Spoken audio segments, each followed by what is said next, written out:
Chapter 3: The Present and the Past.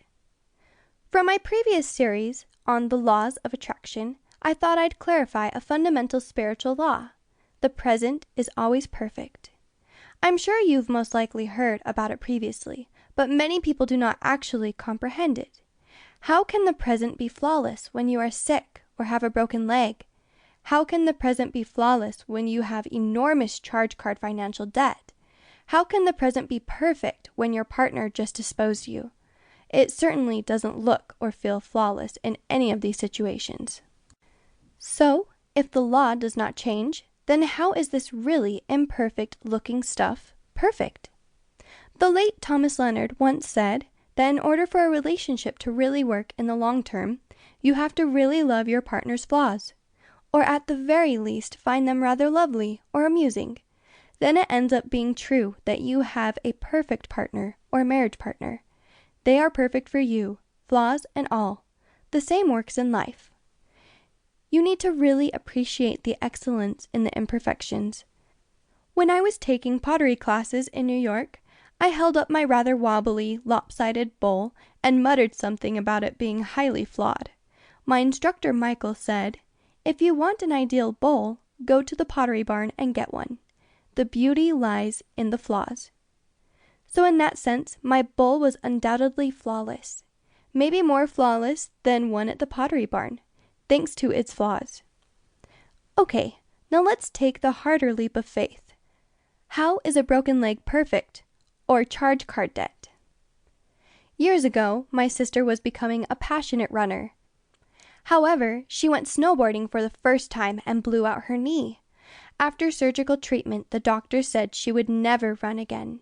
She was in rehab for months, began doing yoga, and can now run again, though she has no cartilage left in that knee. If she runs, she's basically wearing down the bone. Not a great long-term strategy. While in the beginning she was saying, "Why me?" and complaining about her damaged knee, she later realized that she was going down a really athletic path in life, and that her real fate is more intellectual than physical. She later took up fiction writing and definitely loves it. The entire universe stopped her in her tracks. So you could say the hurt knee was flawless, not that I'd wish it on anybody, and helped her reorient her life around her true gifts and skills. She continued to do yoga and gentler activities like horseback riding, which she enjoys much more than running. What about credit card debt? When I depended on my ears in financial debt, I realized that I needed to learn how to manage my cash better, or when the real riches rolled in, I would waste them. Getting more cash is not the resolution to most monetary problems, even though the majority of people think it is. I learned that my spending was driven by an unmet psychological need to be treasured. Until I learned how to fulfill my much deeper needs, I would continue to overspend. Once I got my need to be cherished met, then the spending past your means stopped naturally. What looks imperfect in your life? If you envision yourself defining this event or circumstance in 10 years, how would you define it as flawless? For instance, after I broke up with the man I thought I was going to marry, I was heartbroken. I was depressed for a very good year. Now I feel absolutely nothing but thankfulness.